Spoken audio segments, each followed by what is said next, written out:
ఇక్కడ సైబరాబాద్లో కూకట్పల్లిలో 18th రోజు ఒక పాప ఒక 10-year-old పాపది మర్డర్ జరిగింది. Very sad incident. అండ్ ఆ రిపోర్ట్ అయిన వెంటనే we started the investigation. But ఒక 3 days వరకు మనకి ఉన్న అవైలబుల్ క్లూస్ ఉన్న వాట్ ఎవర్ టెక్నికల్ ఎవిడెన్స్ దాని ద్వారా మనకేం బ్రేక్ త్రూ రాలేకపోయింది. సో ద ఇన్వెస్టిగేషన్ మళ్ళీ రైట్ ఫ్రమ్ బిగినింగ్ చేస్తూ వెళ్ళాం. ఏమైనా క్లూస్ వీఆర్ మిస్సింగ్ అవుట్ అది చూస్తూ వెళ్తే నిన్న we got a breakthrough in that case. And ఆ కేసులో ఒక నేబరింగ్ ఇల్లులో ఉన్న ఒక 14-year-old అబ్బాయి he was found to have committed a murder ni. Basically ఆయన ఏం చేశాడంటే వాళ్ళ ఇల్లు దగ్గర ఉంటుంది. సో వీళ్ళ టెర్రస్ నుంచి వాళ్ళ టెర్రస్ వరకు విదౌట్ ఎనీ ప్రాబ్లం వెళ్ళిపోవచ్చు, దూకి వెళ్ళిపోవచ్చు. సో ఆయన ప్రకారం ఆయన దూకేసి అక్కడ వెళ్ళి ఒక క్రికెట్ బ్యాట్, వాళ్ళ ఇంట్లో ఒక క్రికెట్ బ్యాట్ ఉంటుంది, ఆ క్రికెట్ బ్యాట్ దొంగతనం చేయడం అని ఆయన దగ్గర పెట్టుకోవడం అని అనుకొని వెళ్ళాడు. సో అది వెళ్తప్పుడు అక్కడ అది బ్యాట్ తీసుకొని బయటకు వస్తప్పుడు ఆ పాప హ్యాస్ సీన్ హిమ్. చూసినాక వెంటనే అరిచింది. అరుస్తే ఈయన భయపడి ఇమీడియట్లీ ఆమెకి అక్కడ ఆ ఇంట్లో బెడ్రూమ్లో తోసేసి అక్కడ ఆయన దగ్గర ఆయన ఒక నైఫ్ పట్టుకు వెళ్ళాడు. సో ఆ నైఫ్తో he stabbed her and then వచ్చేసాడు. అండ్ ఇన్ఫ్యాక్ట్ మనకి తర్వాత ఇన్వెస్టిగేషన్ డీటెయిల్లో చూసినప్పుడు మన ఐఓస్ రియలైజ్ దట్ ఇనీషియల్ స్టేజెస్లో కూడా ఎగ్జామిన్ ఆయనతో మాట్లాడేటప్పుడు he had actually misled the investigators by telling that నాకు వినిపించింది, పాప అరిచినట్టు వినిపించింది. అండ్ 10 o'clock అలా he try to tell some story around that. So but అది అప్పుడు డిఫరెంట్ సర్కమ్స్టాన్సెస్ ఆ ఇన్వెస్టిగేషన్ చేస్తుంటూ అది తెలిసింది తర్వాత.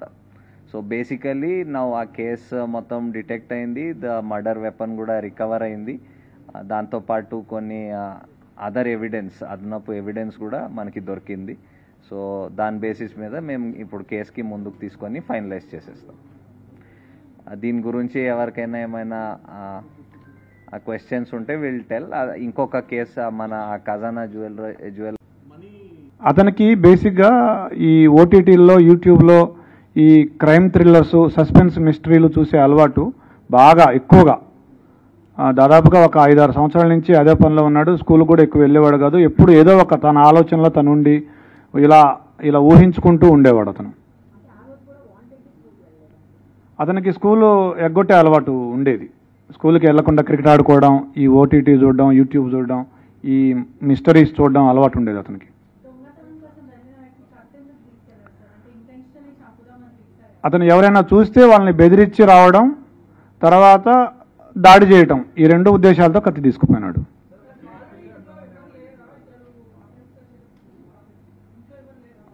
ఉన్నారు ఇంట్లో, వాళ్ళ నాన్నున్నాడు, వాళ్ళ సిస్టర్స్ ఉన్నారు, వాళ్ళ ఇంట్లో ఉన్నారు. వాళ్ళ మదర్ లేదు కానీ మిగతా వాళ్ళు ఉన్నారు.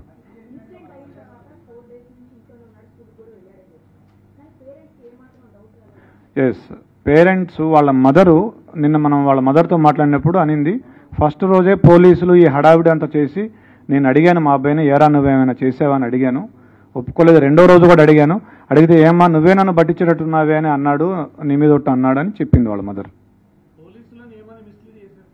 పోలీసుల్ని ఆ రోజు మేము ఫస్ట్ రోజే అతన్ని క్వశ్చన్ చేసాం. ఎందుకంటే రెండింటికి జస్ట్ 2 అడుగుల దూరం ఉంటుంది, ఆ ఇంటికి ఈ ఇంటికి పిట్టగోడకి.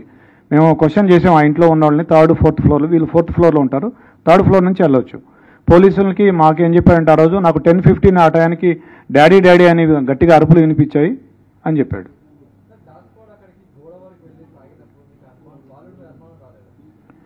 బాలుడి మీద కూడా అనుమానం వచ్చింది మాకు. అయితే మేము ఒక లిస్ట్ ఆఫ్ సస్పెక్ట్స్ చేసుకున్నాము, దాని ప్రకారం చేసుకుంటూ వచ్చాము. నిన్న అతన్ని చేశాము. తర్వాత మాకు ఇంకొక క్లూ కూడా వచ్చింది. ఒక పిల్లాడు కూడా సమాచారం ఇచ్చాడు. ఇట్లా ఆ రోజు ఏ రోజైతే అఫెన్స్ జరిగిందో ఆ రోజు మార్నింగ్ 8:30 to 8:45 అతను ఆ గోడ దగ్గర ఏదైతే గోడ దూకి వెళ్ళే అవకాశం ఉందో ఆ గోడ దగ్గర తచ్చాడాడు అతను చాలాసేపు, ఒక 15 minutes. ఆ సమాచారంతో మా అనుమానం ఇంకా ఎక్కువై మా అనుమానం నిర్ధారణ అయ్యి అతన్ని మళ్ళీ విచారించాము. ఫస్ట్ ఇల్లు సెర్చ్ చేసాము. ఇల్లు సెర్చ్ చేస్తే మాకు ఈ లెటర్ దొరికింది, అతను రాసుకున్న లెటర్ ఏదైతే ఉందో అది. తర్వాత కత్తి కూడా దొరికింది. 3 కత్తులు ఉన్నాయి. ఏ కత్తి అంటే సార్ నల్ల కత్తి, నల్ల పిడి ఉంటుంది, దానికి అంచు నల్లగా ఉంటుందని అతనే చెప్పాడు. ఆ కత్తి తీసుకొస్తే ఇదే అని చూపించాడు. బట్టలు ఏం చేశాడంటే అతను అఫెన్స్ చేయగానే ఆ కత్తి అక్కడే కడిగేసి గోడ దూకి మళ్ళీ ఇంట్లోకి వెళ్ళేటప్పుడు వాళ్ళ నాన్న సిస్టర్స్ ఉన్నారు, వాళ్ళు ఏమైనా చూస్తారేమో అని ఆరేసిన షర్ట్ తీసుకొని ఇట్లా అడ్డం పెట్టుకొని ఇంట్లోకి వెళ్ళి బాత్రూంలోకి వెళ్ళి స్నానం చేసి ఆ టీ షర్టు ప్యాంటు 2 వాషింగ్ మెషిన్లో వేసాడు. But we found some slight blood on the clothes. We have called a special investigation team, forensic team. వాళ్ళు స్పెషల్ లైటింగ్, స్పెషల్ స్పెట్స్ వాడి they are able to found it. I also have seen it. Yes అతనికి ఒక కుందేలు ఉండేది. ఆ రోజు ఆ కుందేలు కూడా చనిపోయింది. 11:30కి మేము టైం లేని కూడా తీసుకున్నాం అతని మీద అనుమానం వచ్చాక. అతను 11:30కి బయటికి వెళ్ళాడు ఇంట్లోంచి. 11:30కి ఆ కుందేలుని తీసుకొని డాక్టర్ దగ్గరికి వెళ్తే ఆ కుందేలు చనిపోయింది ఆ రోజు. ఆ స్టోరీ కూడా మాకు చెప్పాడు. 14 years. ఫింగర్ ప్రింట్స్ ఇంకా నిన్ననే జరిగింది, ఇంకా వీఆర్ మ్యాచింగ్ ఇట్. లేదు, మనకున్న సమాచారం మేరకు ఇంతవరకు అయితే ఏం లేదు. బట్ వాళ్ళ మదర్ చెప్పిన ఒక విషయం ఏంటంటే అతను 2 months బ్యాక్ అతని దగ్గరికి ఒక ఫోన్ వచ్చింది, సెల్ ఫోన్. మేము డబ్బులు ఇవ్వలేదు, ఇతనికి ఎక్కడిది సెల్ ఫోన్ అంటే నేను కొనుక్కున్నా అని చెప్తున్నాడు. డబ్బులు ఎక్కడ ఉంటే చెప్పలేదు. అది వాళ్ళ మదర్ చెప్పిన విషయమే. సో దీన్ని బట్టి మీరు ఏమైనా అనుకోవచ్చు.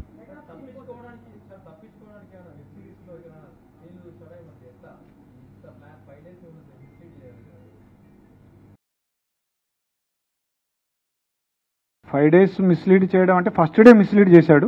మనం మనకి ఇప్పటివరకు టెక్ రాలేదు కాబట్టి మనం అందరినీ విచారించుకుంటూ వచ్చే క్రమంలో. So basically it's a very typical case wear మీకు లిమిటెడ్ సస్పెక్ట్స్ ఉన్నారు. బికాజ్ ఆ ఇల్లుకి ఒకే కెమెరా దాని ఆపోజిట్ ఉంది, దాంట్లో ఎవరు వెళ్ళినట్టు కానీ బయటకు వచ్చినట్టు ఆ టైంలో లేదు. So we had very limited number of suspects. Motive prima facie ఏం మోటివ్ కనపడలేదు. సో ఈ idea that somebody side building నుంచి దూకి రావచ్చు అని అది కూడా ఫస్ట్ డే వచ్చింది. బట్ ఇలాంటి కేసెస్లో వేర్ మోటివ్ ఎక్కడ క్లియర్గా ఏం కనపడటం లేదు. అండ్ అంటే సో మెనీ అన్ఆన్సర్డ్ క్వశ్చన్స్ ఉన్నాయి మాకు యాజ్ ఇన్వెస్టిగేటర్స్. ఆ టీం అందరికీ చాలా అన్ఆన్సర్డ్ క్వశ్చన్, ఇదెందుకు జరగాలి అని ఉండేది. సో ఒక వే ఆఫ్ రూలింగ్ అవుట్ చేస్తూ పోవాలి పాసిబిలిటీ, ఇది కాకపోవచ్చు అని రూలింగ్ అవుట్ చేస్తూ వెళ్ళారు.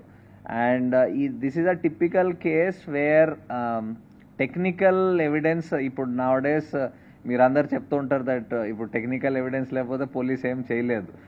ఇది typical case where there was no technical evidence except the fact that ఆ ఇల్లుకి ఎవరు వెళ్ళలేదు, అది తప్ప ఇంకేం టెక్నికల్ ఎవిడెన్స్ లేదు. So it was very painstaking regular detective work అంటాం కదా, ఇన్వెస్టిగేషన్ వర్క్. అదే repeated same thing going over the same thing again and again చేసి అది బ్రేక్ త్రూ వచ్చింది. సో ఇమ్మీడియట్లీ మీకు ఎన్ని క్వశ్చన్స్ వచ్చినాయి, మాకు దానికంటే ఎక్కువ క్వశ్చన్స్ ఆ ఫస్ట్ డే వచ్చినాయి. బట్ ఆ క్వశ్చన్స్కి ఆన్సర్స్ ఇంత ఇమ్మీడియట్లీ ఏం రాలేదు. మీరు కూడా ఇప్పుడు చూస్తున్నారు, రీజన్ చూస్తే అలాంటి రీజన్ ఎవరికి స్ట్రైక్ కాదు, ఇలాంటి రీజన్ ఉండొచ్చని. బట్ ఇలాంటి కూడా రీజన్స్ ఉంటాయి అండ్ ఇలాంటి కూడా ఇన్సిడెంట్స్ జరుగుతాయి. సో అడిగితే సార్ అతను ఉద్దేశంలో ఆ ఫ్యామిలీ ఫైనాన్షియల్ ఇబ్బందుల్లో ఉంది, మా నాన్నకి జాబ్ లేదు, మా మదర్ చిన్న జాబ్ చేస్తుంది, మా అక్కలకి ఫీజు కట్టాలి, ఇంకా నేను ఎందుకు వాళ్ళని ఇబ్బంది పెట్టాలి అని వాళ్ళని అడగలేదు అని చెప్పాడు. మనం ఈ కేస్కి మనం when we are asking the questions మనం ఒక 14-year-old అబ్బాయి పర్స్పెక్టివ్ అండ్ దట్ బ్యాక్గ్రౌండ్ నుంచి అనుకుంటే మేబీ మనకి ఆన్సర్స్ వస్తాయి. మన పర్స్పెక్టివ్లో క్వశ్చన్స్ అడిగితే మనకి లాజిక్ కనపడకపోవచ్చు. ఒక బ్యాట్ కోసము అంటే ఇలా జరగాలని from our perspective I don't think దానికి ఒక ఆన్సర్ మనకి సాటిస్ఫై చేసే ఆన్సర్ రాకపోవచ్చు. బట్ అలాంటి ఒక సిచ్యువేషన్లో ఒక ఆ ఏజ్లో ఉన్న అబ్బాయి అలాంటి పరిస్థితిలో ఉన్న ఆయన పర్స్పెక్టివ్లో మేబీ ఇట్ ఈస్ అది అలాగా జస్టిఫై అవుతుంది ఆయనకేమో.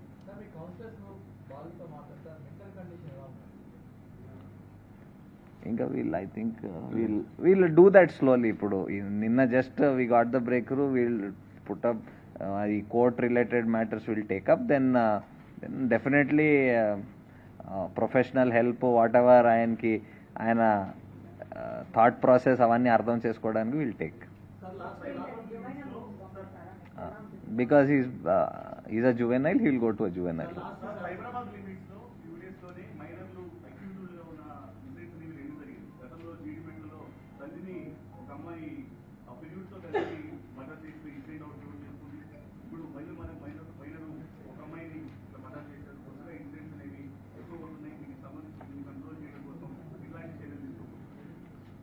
ఇప్పుడు ఇలాంటి ఇన్సిడెంట్ని ఎలాగా కంట్రోల్ చేయవచ్చు, it's very difficult to tell. What 14-year-old ఏమనుకున్నాడో అది మేము it's almost impossible to, and మేము మైండ్కి మ్యాప్ చేయడం of people it's very difficult.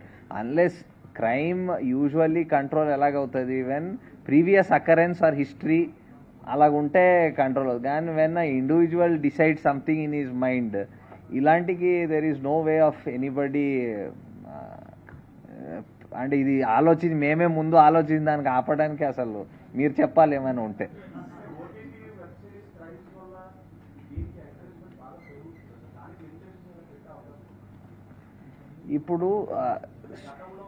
ఇప్పుడు we are living in the age of information, open information. మీరు ఓటీటీ చూస్తారా, వెబ్ సిరీస్ చూస్తారా, చూడరు, మీకు నచ్చినా నచ్చపోయినా you are this device is connects you to so many things. Whether అది స్పెషలీ ఫర్ పిల్లలకి parents have to exercise that caution. స్కూల్లో అది ఎంత యాక్సెస్ ఇవ్వాలి, దాంట్లో ఏది మంచి ఏది చెడ్డ అది చెప్పడం, అవన్నీ it is a process which takes place at home, which takes place at school. So మనం ఈ ద్వారా ఇవి చెప్పడం ఒక ఉద్దేశం ఏమంటే అందరికి తెలవాలి ఇలా జరుగుతుంది. సో మనం as a society, as families, as schools మనం ఏం ప్రికాషన్ తీసుకోవాలి, మనం తీసుకోవాలి దానికి.